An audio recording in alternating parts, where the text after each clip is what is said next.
ହୁଆପେ ନ କରିବା ହୁଅନ୍ତୁ ହେ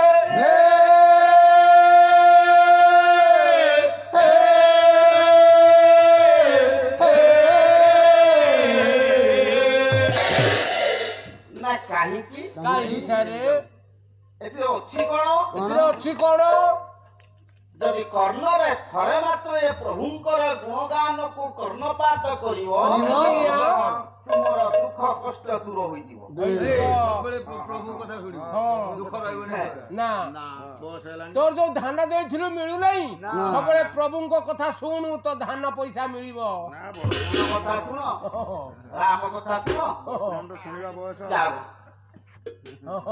କାହିଁକି କହିବ କାହିଁକି ସାରେ କୃଷ୍ଣ ନାମର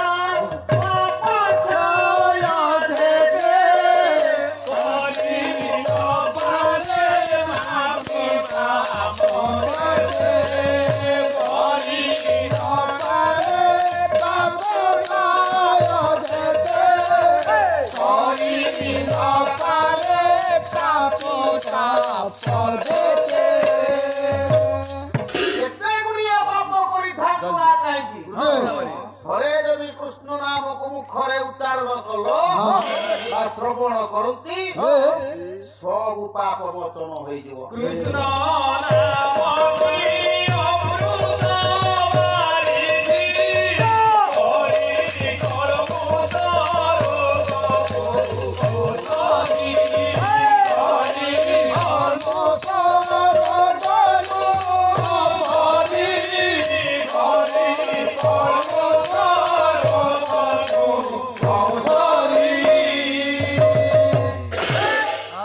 ଇଏ କଳିଯୁଗର ଔଷଧ ହେଉଛନ୍ତି କେବଳ କୃଷ୍ଣ। ଔଷଧି ଏ ରୋଗ କୋଉ ପାପର ରୋଗ ହଉଛି ଗୋଟେ କାହିଁକି ଔଷଧ ହଉଛି। କାହିଁକି କାହିଁକି ସାରେ ଇଞ୍ଜେକ୍ସନ କାହିଁକି କାହିଁକି କାହିଁକି ଜାଣିଛୁ କି? ଆଉ ଏତେ ଗରମ ହେଇଗଲା। ଏଇଠି ଚାଲି ଆସ ତୁ କହିଲୁ ଦେଖିଆ ଆସିଲୁ ଦେଖିବା କଣ ହେଲା ଆପଣ କଣ କହିଲେ? କୃଷ୍ଣ ନାମକୁ ଏ କଳିଯୁଗରେ ଥରେ ଯେ ସ୍ମରଣ କରିବ ଭଜନ ରଟନ କରିବ ହେଲା ହଁ ଯେତେ ଗୁଡିଏ ପାପ କରିଥାଏ ତାର ମୁକ୍ତି ହେଇଯିବ ତାର ମୁକ୍ତି ବେଶ ବୈକୁଣ୍ଠ ପ୍ରାପ୍ତି ହବ। କୃଷ୍ଣ ନାମକୁ ଭଜନ ନ କଲେ ଆଉ ନା ତାହେଲେ କଣ ହବ କହିଲ ନା। ଏଟା କାହାକୁ ଡାକିବ? କଣ ହେଲା ହେଲା କଣ ଅଟକେଇବୁ କାହିଁକି? ଅଟକେଇବାର କାରଣ ମଇରେ ଥିବ ଯେତେ ଦିନ ହଁ। ବିକି ଖାଇବ ବୋପାଧନ କୋଉଟା ଲେଖା ହେଇଛି? ବୋପାଧନ ଗଲେ ସରି ହଁ। ଡାକିବୁ ରଖ ଏବେ ହରି।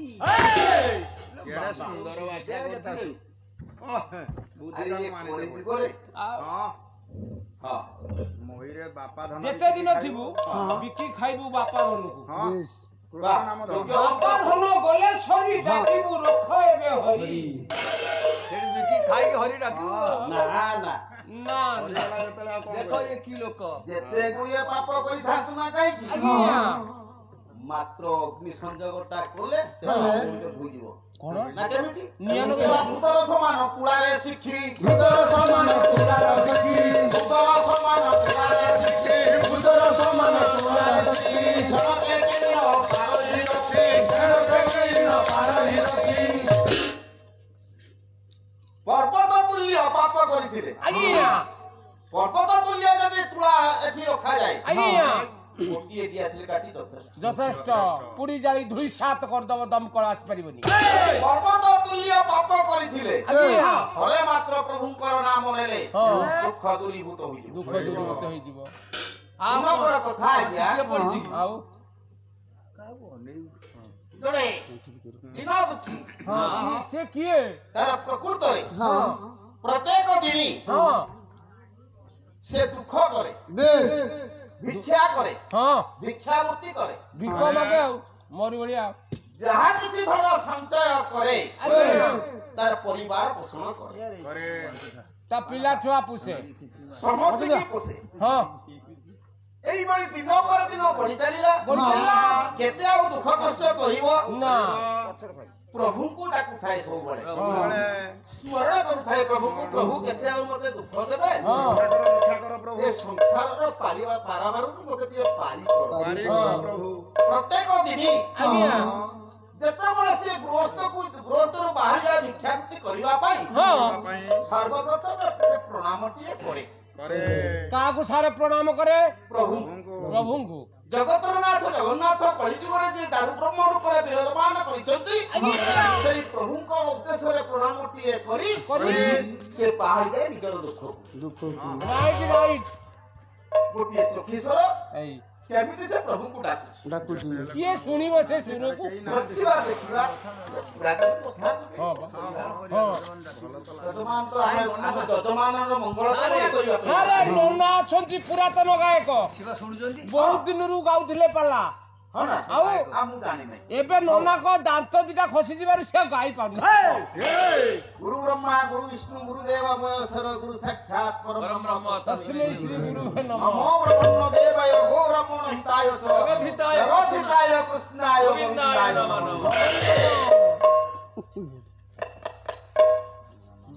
ତେଣୁ ଆଜ୍ଞା ଏଇ ଯଦି କହିଲୁ ନନା କଥା ତାହେଲେ ନନା ଗୋଟେ କଥା ଶୁଣ ବାବୁଲି। ଆଜ୍ଞା ପ୍ରତ୍ୟେକ ଦିନ ହଁ ଗୋଟେ କାମ କରିବି। କି କାମ ସାରେ?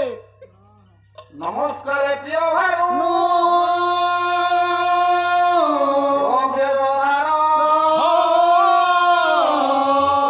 ପ୍ରିୟ ବିଷ୍ଣୁ ବ୍ରାହ୍ମଣ ଭୋଜନ ପ୍ରିୟ।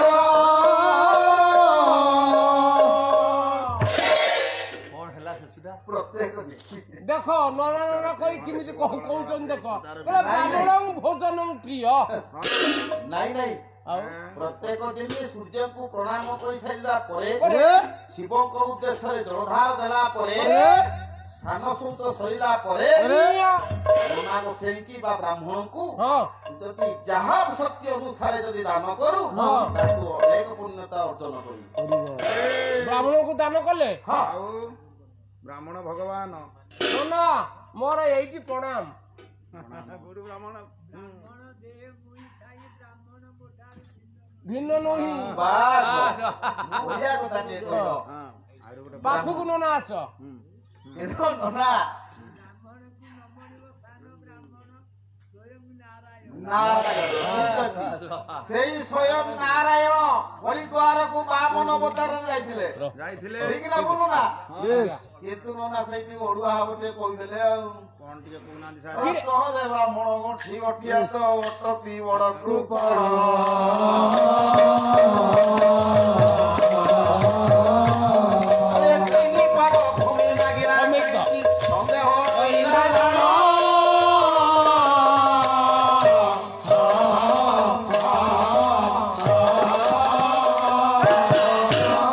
ଜଗତକୁ ଗୋଟେ ନିନ୍ଦନୀୟ କରିଦେଲା ମାଳି ଦ୍ୱାରରେ।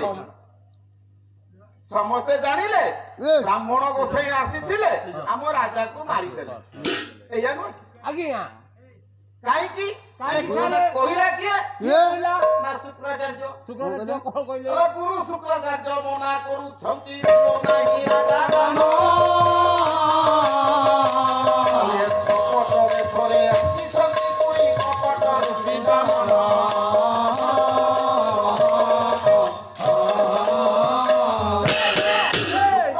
ଠିକ ଜାଣିଛି ଇଏ କିଏ କିଏ? କିନ୍ତୁ ଜଗତକୁ ଗୋଟେ ନିନ୍ଦା ଦବା ପାଇଁ ଆଜ୍ଞା ବା ବ୍ରାହ୍ମଣ ମାନଙ୍କୁ ନିନ୍ଦା କରାଇବା ପାଇଁ ସେ ବଳିକି କହିଥିଲା। କହିଥିଲା କଣ କହିଲା? କିନ୍ତୁ ମାନିଲା ବଳି ନା ବଳି ମାନିଲାନି। ମାନିଲା ନା କାହିଁକିନା ସିଏ ପା ଚାହିଁଲା ବଳି ହଁ। ପ୍ରଭୁ ଆସିଛନ୍ତି ଆଜ୍ଞା ନରନାରାୟଣ ରୂପରେ। ଆଜ୍ଞା ଆଜ୍ଞା ମୁଁ କାହିଁକି ଏକ କଥା ଶୁଣିବି? ନା ଆଉ ଯଦି ଏକ କଥା ଶୁଣିଥାନ୍ତା ହଁ ତାହେଲେ ବାମନ ରୂପୀ ବ୍ରାହ୍ମଣର ପାଦ ସେବା କଣ ପାଇପାରିଥାନ୍ତା କିରେ?